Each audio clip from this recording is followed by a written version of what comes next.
Well, hey there, I'm Sully, and welcome to the Gun Club. Alrighty, we've got a little bit of a change of pace tonight. Tuesday night stream. Sorry I'm running a little bit late, but we had a little bit of work to do getting everything set up and running. A little bit of a time crunch getting things going tonight. Going to be covering some stuff tonight, and maybe a little bit on the dark side, but not too bad. It's no active shooters, nothing really bad. Want to talk about a few things though, and again, in the world we live in, we talk about having a plan, and we always need to have a plan for every situation. And we're developing a home defense plan and how to make yourself a harder target plan. Well, let's talk about having a plan for a lethal force encounter, or at least surviving the aftermath from a potential lethal force encounter. Now, and generally, when we talk about this stuff, I'm talking to the average gun owner out there, the family defender, the protector, the person who went out, is a responsibly armed citizen, law abiding, who says, I'm going to go out, I'm going to get my permits, I'm going to go to class, do whatever I need to do, so that way I can protect myself, my family, my friends, as the case may be, in the event of a violent encounter, in the event of some kind of negative encounter. Well, guess what? This is where, we've had an encounter or of a possible encounter. We'll talk about some different levels of encounters. And how do you prepare yourself for the aftermath of it? What can we do now, and what can we start thinking about and putting in our little brain up here to sort of process for surviving the aftermath of a lethal force encounter? Now, before we go too far, we got to sort of define what a lethal force encounter is. Now, I'm going to use this as a generic term to cover a lot of different things. It's a situation where you do any or all of these things in a response to a real or perceived threat. And a lot of it depends, and our response will depend on how far down this list it goes. Do we just mention a firearm or a weapon to somebody? Someone's getting aggressive, they're panhandling, say, and you say, look, I don't have any cash, or no thanks, I'm not interested. They begin becoming aggressive, and you say, look, I'm an armed citizen, you need to back off. You've just told them something. You've told them that you have a firearm. Where do we go from there?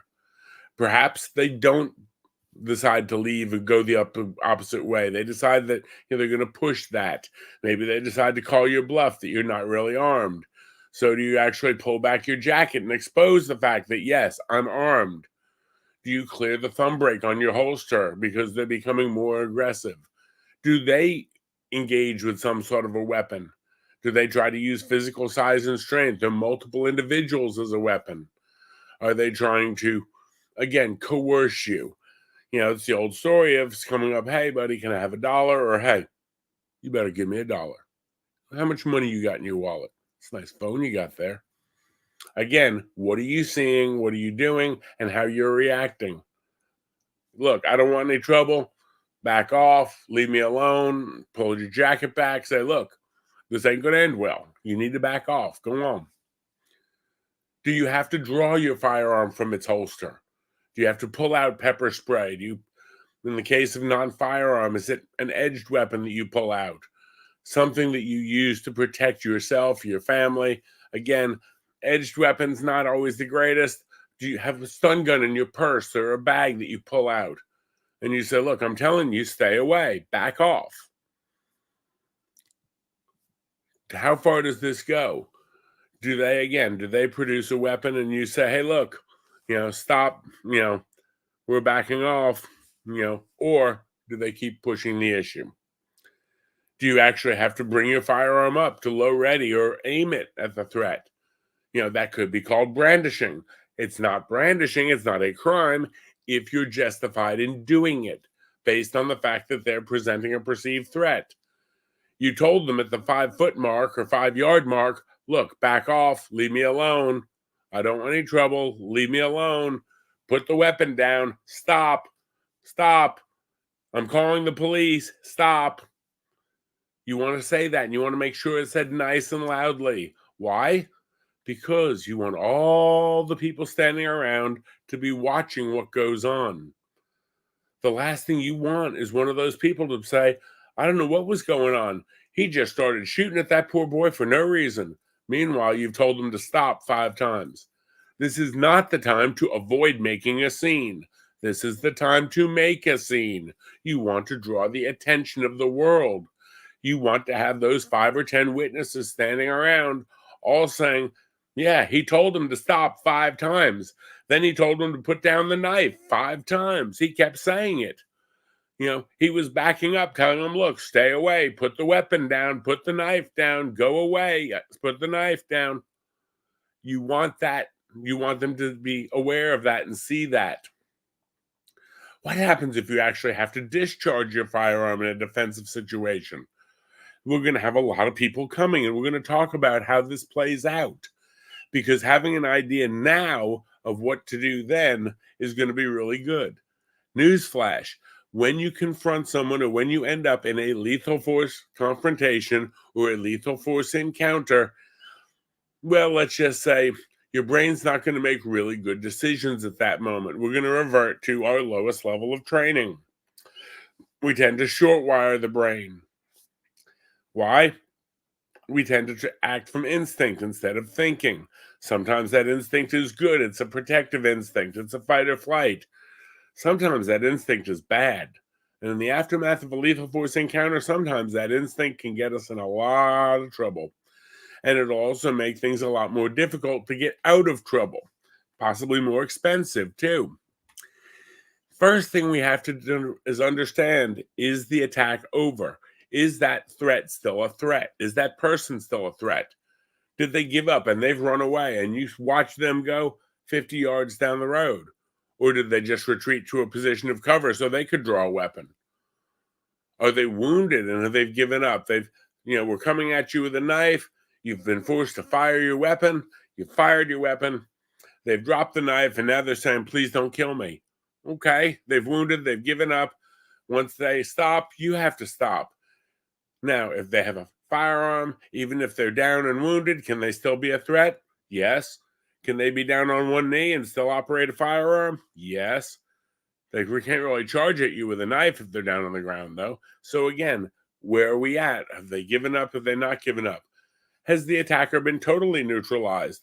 You've had to fire multiple shots and they're down, they're unresponsive. Have you been able to successfully escape or retreat from the situation? You told them to stay away. As you continue to back away, you've gotten to a position of safety, whether it's back into your home or back into a business where there are people standing around, and now those attackers are not so emboldened. You need to monitor this situation, figure out what's going on. Are they retreating? Are they reloading? Are they restocking? Are they going to get their buddy to come back? What's going on and what's liable to happen? Maybe they went back over to get a couple of their buddies and they're going to come back over toward that area. Can you use this time to get to safety, to retreat to a safe location? Or is this a situation that you need to get out of there? So there's a lot to think of. You want to be aware of not only that attacker, but were they alone? Do they have friends? What else is going on? If there's one, there could be two. If there's two, there could be three. What about their buddy who's sitting over there in the car who's loading a weapon? Again, being aware of it. Reevaluate the situation and the surroundings. And it can be hard to do. It's very easy for the brain to go into neutral and get some tunnel vision. We focus on that attacker. That's great. We're focusing on that attacker. We're addressing that attacker. But what other threats are there out there? You don't know. Depending where you are, what the neighborhood is, who knows? Now, as you're evaluating the situation, evaluate yourself. Are you physically okay? Now, if you've just had to chase someone away and there was no combat, great. But if there was combat, are you wounded? Check yourself for injuries. Check your family members, bystanders for injuries, possibly. If possible, this friend there or someone you trust, have them check you for injuries. You may be hurt or wounded and not even know it. Adrenaline does some really weird stuff to the human mind because, again, we have a fight or flight going on. That's what allows people in the military and in combat to be wounded multiple times and stay in the fight. Now, while that's a good thing from a survival instinct, it's a bad thing if you've got a bullet hole that you're bleeding from and you don't even realize it. Again, have someone check you, check each other.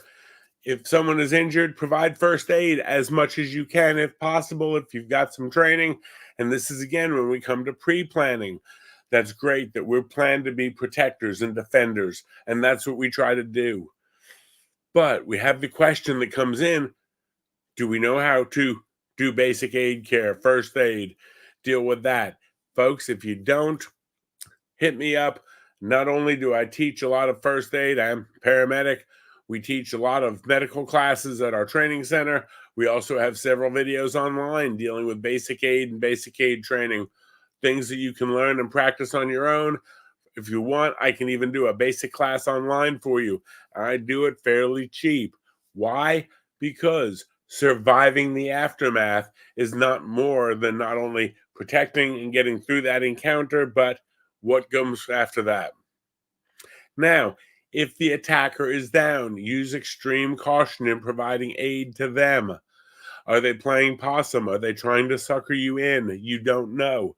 Do they still have a weapon? Are they still a threat? Are they just dazed and they're regrouping? Be wary of providing aid to them. If you can do it and do it safely, by all means. We were just shooting to stop the threat. We're not shooting. We didn't want anyone to die. We don't want anyone to be suffering. The bottom line is we wanted to stop a threat to our safety or the safety of another person. Once that threat is neutralized, we can provide aid to them. I'm fine with that. But on the other side of that coin, realize that they may not be as dazed as they're letting on. They may still decide to come back in the fight. Once they realize that, wait a minute, I'm not dead, I'm still alive, they may decide to pick up whatever that weapon is. So be careful getting any closer to them. EMS doesn't want to work on them until law enforcement secures the scene. So if EMS realizes the threat, you probably need to also. If you can, though, do it. Not only is it morally the right thing to do, legally the right thing to do, but also, let's face it, I'd much rather end up having to defend myself for shooting at someone or shooting someone than have to defend myself for murdering someone, because that's what the media may well play it out as. So again, if they survive, at least it can be protective to you in the long run a little bit. At least you'll be facing a lower level of charges, and that can work in your advantage. Now, as we move forward into the situation, you probably need to be on the phone to 911. Don't assume someone has done it just because there's 10 people there. It's the old story of everybody thought someone would do it, somebody thought nobody would do it, and nobody done did it. So remember, when you call 911, it is a recorded line. Most of these lines are recording from the time you're connected, even while their line, the operator's phone, is still ringing. Anything you say during that time can be played back before the jury in your court, civil or criminal trial. So realize that that recording may well be there. Be careful with what you say. You want to make sure you give them your name and location. Now, in a situation where there's no shots fired, I want to report an attack or an assault or a break-in or an attempted break-in or someone possibly attacking me. If the suspect has run off, give them a description. And they left in a red hoodie on foot, headed south down the boulevard, or they were in a black ski jacket and got in a blue car, whatever the case may be. Let them know that, yes, I displayed or I had to pull my firearm or draw my firearm, but I didn't shoot. Let them know that I'm the good guy. I'm the permit holder. And again, this is all trying to paint that picture. Now, some people say, well, if there was no shots fired and I just showed my gun, why do I even have to bother calling? Okay, I'll tell you this. Maybe you don't have to bother calling. Maybe I'm making too much of this. But here's the thing. If they call first, yeah, that's right. They call. Because you know what? They're a little bit ticked off. They were going to lift that phone and that wallet of yours today, and yeah, they can't do it now. And as a matter of fact, they're calling 911 right now. And they're going to give your description to 911. And if they know what your vehicle looks like, you have an idea of what your vehicle was, if you were getting in your vehicle when they approached you, they're going to probably give you a vehicle description too. Now, you're not thinking any more of it.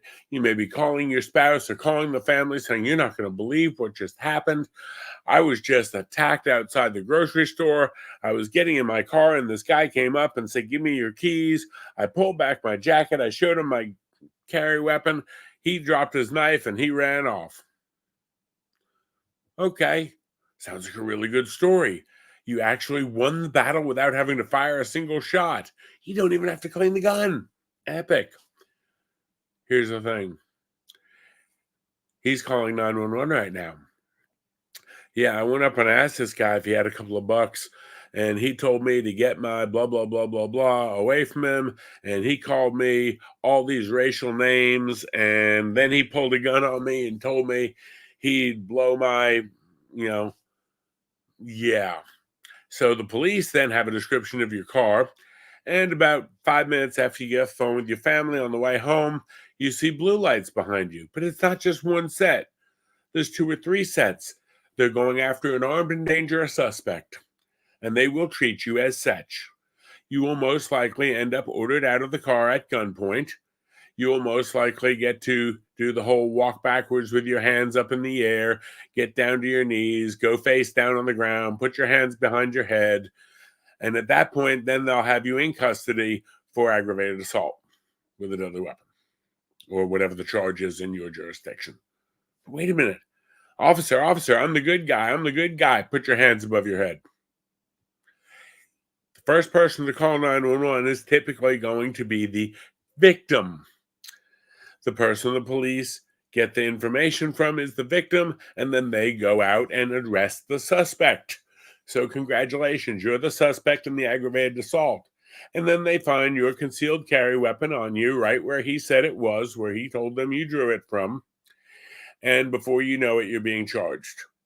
Now, folks, don't think it can't happen, but you're the good guy. You're not the bad guy. Guess what? He got his story on the record first. Now you and your attorney will have to disprove it. Not fun. Let's work it the other way. You come out, you're, getting in your car. He comes up, starts panhandling. You said, "Look, I don't have any spare change, or I don't have any cash, whatever." He pulls a knife. You say, "Dude, you brought a knife to a gunfight." You display your gun. He runs off. You call the police. You tell them, "Look, I'm outside Acme supermarket. I was getting in my car. This man came up, asked me for money. I told him I didn't have any change. He pulled a knife on me. I had to pull back my jacket and show him my gun. Right as I started to pull my gun out, he dropped his knife and ran off." The officer comes out, takes your statement. You give him a description. He sees the knife right there on the ground. You're clearly the good guy. He gets another call from that guy. Guess who he's going to arrest? Get your story on the record. If you have to even tell someone, "I'm armed, back off." Because when they tell somebody that you pulled the gun and threatened to kill them and their child, because, we'll make it good, the cops will go hunting, and they have to. I don't blame law enforcement for this. And those of us who understand the concept of there's two sides of every story, if all they've heard is their side, they've got to work based on that. And that is the foundation for everything in this case. If all they've heard is your side will be the foundation for everything in this case. And you want that foundation.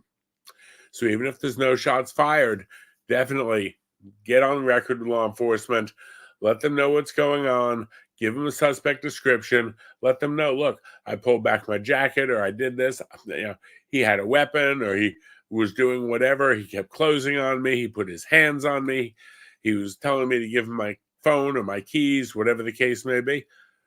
They may decide that they're going to pursue it. They may not pursue it that much. They may know who the suspect is. Sometimes they hear a description and they're like, "Yeah, I'm familiar. Okay." And they may know exactly who it is. But the thing is, getting your statement on the record early can definitely play you big dividends. You also need to, at this point, especially if you've had to draw your weapon, consider contacting not only your attorney, but your family. And we'll talk about the family side here in a minute, but think about it. What are we doing to keep ourselves safe and protect ourselves in the event that we have a lethal force encounter? Getting on record early is a big deal. Now, this is if there's no shots fired. Now, what if we have shots fired? Again, similar name, description, need to report, whatever. Give the suspect description. Did they leave? Do you have a method of travel? Are they there? Are they injured? Are you injured? Request an ambulance for you and or them if needed. Definitely great. I'm a CWP holder. I'm a permit holder if you happen to have in your state. If not, constitutional carry, great, whatever. I had to choose my firearm. Let them know, especially if there's been a shots fired situation, what color and description of clothing you're wearing. I'm wearing a royal blue jacket. I'm wearing a, black sweatshirt, whatever the case may be. Why? Because when the police go to a shooting situation, they're immediately trying to identify who's good guy, who's bad guy, who's good guy, who's bad guy. If they see someone walking around with a pistol on their hip, guess what? They're not going to really know who the good guy and who the bad guy is. They're going to possibly assume you're the bad guy. That's a bad thing. So we want to, again, look, I'm wearing a red sweatshirt. I've secured my firearm, whatever the case may be. Or if the suspect's still there, again, let them know this. Many times you'll have the operator actually stay on the line with you. I'm at the south entrance to the mall. I'm at the west entrance. Yes, I see the officer pulling up now. Whatever you can do. And again, definitely contact, if you've had a shooting and you've discharged a weapon, contact your attorney, definitely contact your family. And again, we'll get into this whole family plan here in a moment. Having a plan with your family can pay big dividends. If you have a membership in any of the self-defense organizations, USCCA, Right to Bear, CCW Safe, there's a bunch of them out there. They've all got different pluses and minuses. I can't even get into all of them, and I'm not an attorney, nor would I be able to read all their contracts and everything well enough to make sure. But if you do have an organization that you're paying a membership to, do you have their 800 number in your phone? Do you have it written down somewhere a family member can get to it? If you happen to be taken into custody, what number do we call? Well, they need your membership ID number or whatever.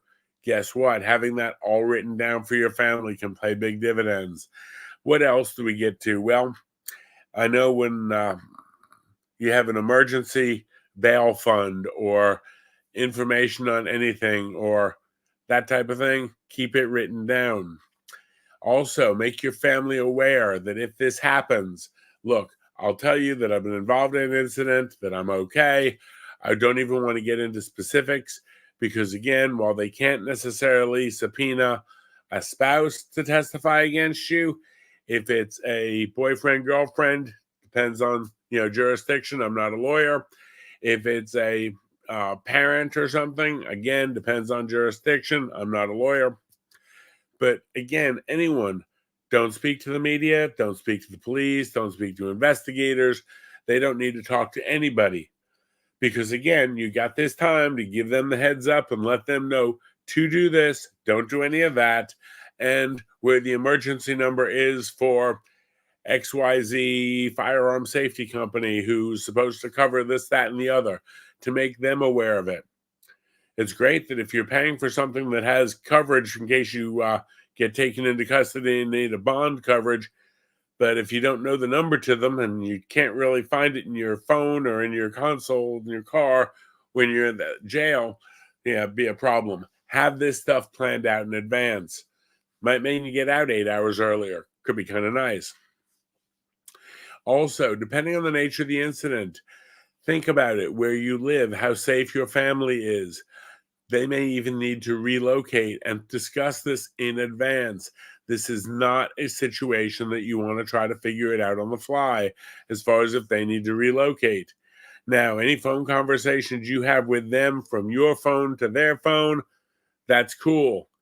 If you do end up going to jail, if you do end up going to a police station or a detention center of any kind, assume every phone call is 100% monitored and can and will be used against you in a court of law. So again, that's probably the last phone call you will have a chance to make if you go into custody. We hope you won't, Ideally, in the perfect world, you won't. Also, understand if you've just had to shoot somebody while they're sorting all this stuff out, the last thing you want to do is say something in the heat of the moment that will be coming back to you on the stand. For example, let's say you do get held overnight and you tell the family member, boy, I really wish I had just run away instead of shooting that kid. I might have been able to run away. Guess what? You will hear that again. Yes, they're monitoring your phone calls from jail. If you didn't know that, congratulations, you do now. Same thing with when you're calling 911. Anything you say can and will be used against you. Take that as if it's going to happen. So we've got our pre-plan. We tell the family, look, I've been in a situation.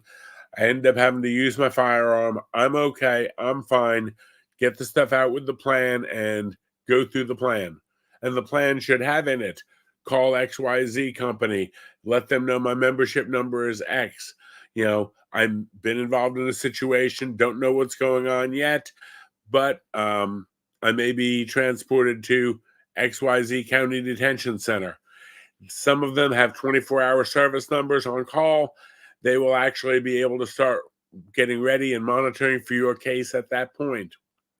Now, depending on what happens from there, you've at least set the wheels in motion so you have backup ready to come to you. Let's go further. As far as when the police roll up, now, I've been on all sides of this stuff. When the police roll up, number one, you don't want a gun in your hand. Unless you are still actively in a situation of a lethal force encounter, you don't want to have an officer roll up and have a gun in your hand. They've been dispatched to a shooting. Anything with a gun in their hand is perceived as a threat to them. With all the calls they get for active shootings and swattings and things like that these days, oh my God, there's some guy doing a shooting at the grocery store. Guess what? They pull up and someone's got a gun in their hand. Things are liable to get hairy and loud real fast. You don't want to be holding the gun. You want to make sure that those officers understand that you are the law-abiding citizen and that you are not a threat to their well-being. Officer survival is first and foremost in every officer's mind, as well it should be. So let's look at this for a moment.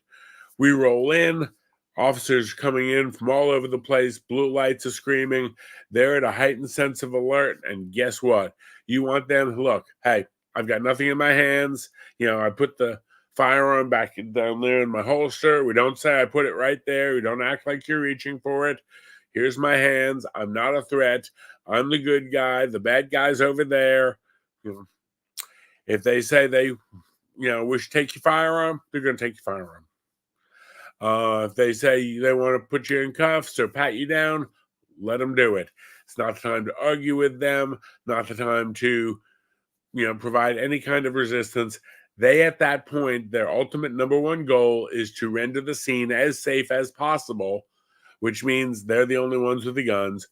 Until EMS comes in, they're going to deal with your injuries, the bad guy's injuries, suspect's injuries, whatever.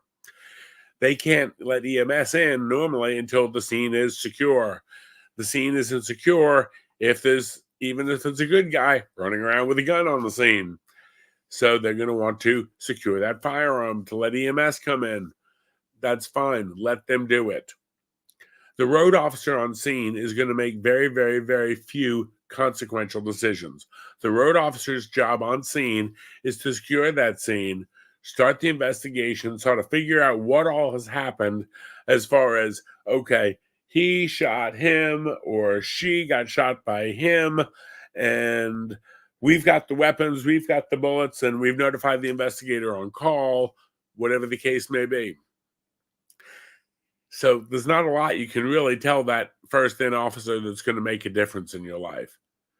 On the other side of that coin, if that first-in officer who's coming in is nervous, upset, scared, uncomfortable with the way you're acting, or perceives you as a threat, that officer perceiving you as a threat will draw down on you. If they still, after that, perceive you as a threat or perceive you as reaching for your gun, bad things can happen. And it would be awful and it would be a shame, but it's happened We have had citizens who have taken down active shooters who have later been shot by responding officers. It's tragic. It shouldn't happen. Accidents do.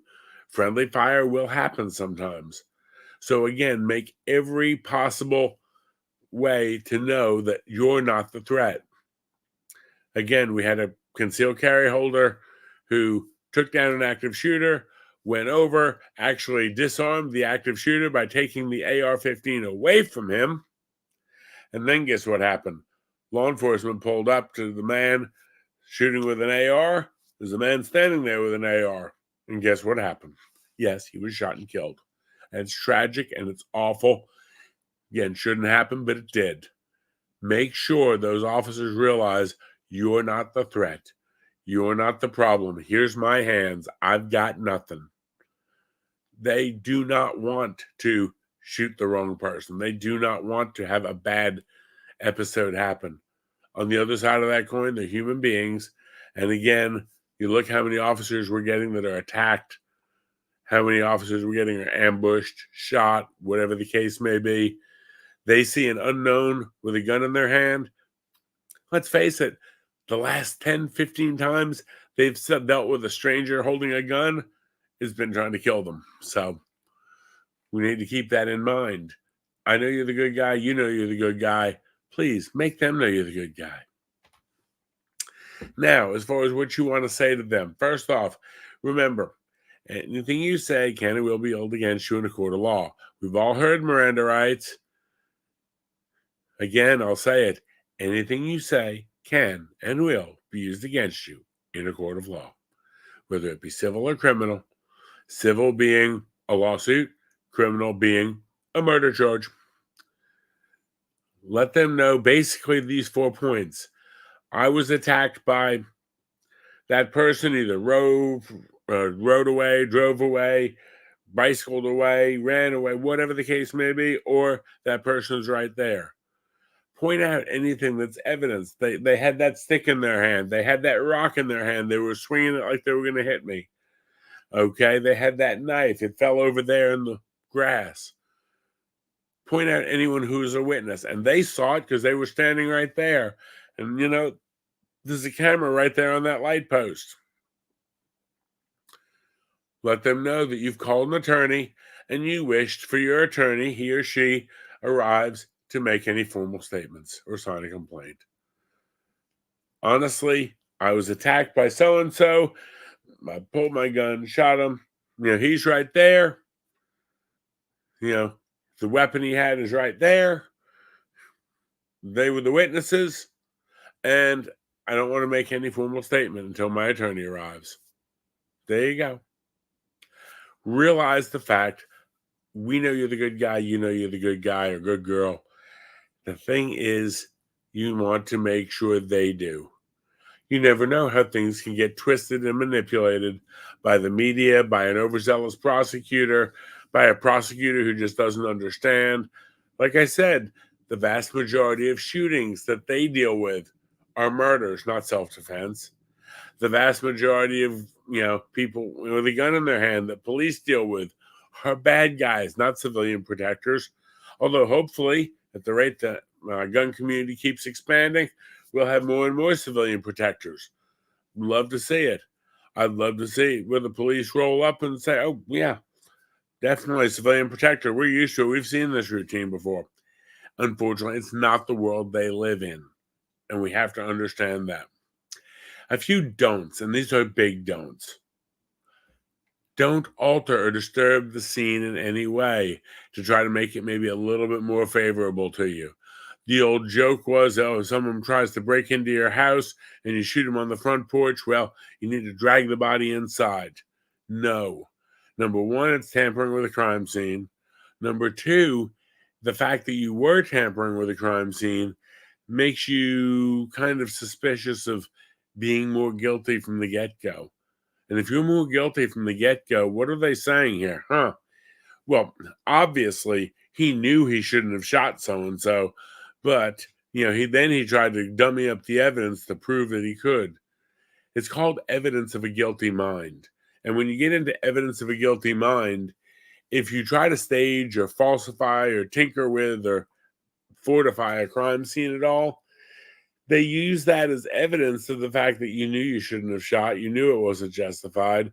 And so the minute you realized that you had done wrong, the minute you had evidence of a guilty mind, you tried to dummy up the crime scene. Guess what? You made yourself look really, really guilty. Now, I'm not saying if you have a top-notch defense attorney, you won't get out of it. What I am saying is you'll end up paying that top-notch defense attorney very, very well for his or her efforts. Don't do that to try to make your case a little bit better, because chances are it'll make your case a whole lot worse when it's discovered. Sometimes, we just let things behave the way they are. I'd rather sit there and defend a questionable shooting that I was honest on than try to defend a questionable shooting that they caught me dead to rights moving stuff on. That's a bad thing. Now, if you get a chance to get some pictures, or even cheap pictures on your phone of the crime scene, that can be a big deal. How about, wait for your attorney to arrive to make any statement? Again, we're not going to consent to any searches. No, not our thing. And let's see, what else we got here? You definitely need to wait for the attorney to arrive to make statements. One thing you may find with the investigator, they may say, well, if you want to go ahead and make a statement right now, that's great. Of course, you don't have to. You're more than welcome to wait for your attorney. Oh, by the way, since we're waiting for your attorney, we're going to go ahead and run you down to the jail. Run me down to the jail? Oh, so you mean if I keep talking, I stay here, otherwise I go down to the jail? Provides a pretty good impetus to want to keep talking and stay here. The only thing is, if you keep talking, you may end up going down to the jail for a longer period of time afterwards. If they think they have enough to take you to the jail, they will take you to the jail, regardless of if it's now or after you've finished making an incriminating statement to them. Law enforcement in this day and age, and again, most of the people they deal with who have pulled the trigger and killed somebody are not good guys. This is a different world to them. They're used to trying to deal with and convict bad guys. And so that's sort of their default skill set. Getting statements out of people that can be used in court to make them go to jail for long times. Not a good thing. Lastly, please understand, although you may be 100% in the right, not everybody will see it that way. We live in a very crazy world right now. And you may have somebody come out in the media or locally, or an activist, or even an international activist, depending on how much attention it gets, talking about how that person just came up and wanted to get a couple of dollars from you. They'd never done anything. He was a good boy. He just needed a couple extra dollars to help his grandmother get that kidney transplant, or maybe get some money to eat because he hasn't eaten in a week. And he'd never have hurt you with that knife. He just carried that because he was a little boy and he got bullied a lot. And the only reason he had that knife is just because it was a security blanket for him. He's just a good boy. And well, he never thought you'd have to kill him for that, just for asking you for money because he was starving. And you just ended his life, didn't you? Folks, the media will spin things. Activists will spin things. We know that. That's why we said before, don't talk to anyone, don't talk to the media, don't talk to social media. No comment is your best friend. As far as dealing with law enforcement, my attorney, I'm waiting for my attorney to get here. Well, we don't think you really did anything wrong. Why don't you just give us a statement? That way you can go home. Otherwise, we're going to take you down to the jail and we'll do pictures and prints. And attorney, making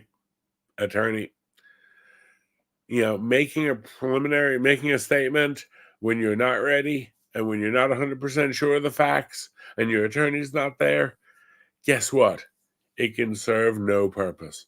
Start with the simple 4 of, hey, look, they attacked me. There's where the evidence is. There's the witnesses. And I called my attorney. Leave it at that. Trust me, one day, if you have to, your defense attorney may thank me for these, because you know what? You'd be surprised how many people find new and different ways to talk themselves into jail, talk themselves into court, things like that. Alrighty. Well, honestly, I hope this has been the most useless stream you've ever watched. I hope you never have to use any of this. I hope that you never need any of this. I hope that you never put any of this stuff into use. However, in the world we live in, as protectors, as defenders, we know there's a possibility. We've accepted that possibility. We also realize that no matter how difficult this side of the equation may be, it definitely beats the family or your family getting a call from law enforcement stating, yeah, I believe we've got your husband or wife or daughter or son here. Because that's not a good phone call for them to get either. That's all I've got for this evening, folks. If you appreciate what we're doing here, give us a thumbs up on Rumble, a thumbs up on YouTube, a like. We definitely appreciate that. Also, please subscribe.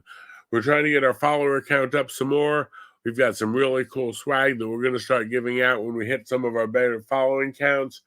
We're trying to hit about 500 followers, and then we've got some swag that we're going to do some raffles with. So by all means, definitely we appreciate that. And I'll show you here, we got some, really cool tumblers in always. Those come in from Southern Sisters Crafty Creations. Our dear friend Minnie makes them for us, and they're kind of cool. So we'll start doing raffles for those once we hit about 500 subscribers, and we'll have a little fun with that. If you have any questions about any of this stuff, please, by all means, feel free, reach out, drop me an email. Check us out on Twitter and Facebook. Also, our library, again, is on Rumble. Thank you very much, and you have a wonderful evening. Bye.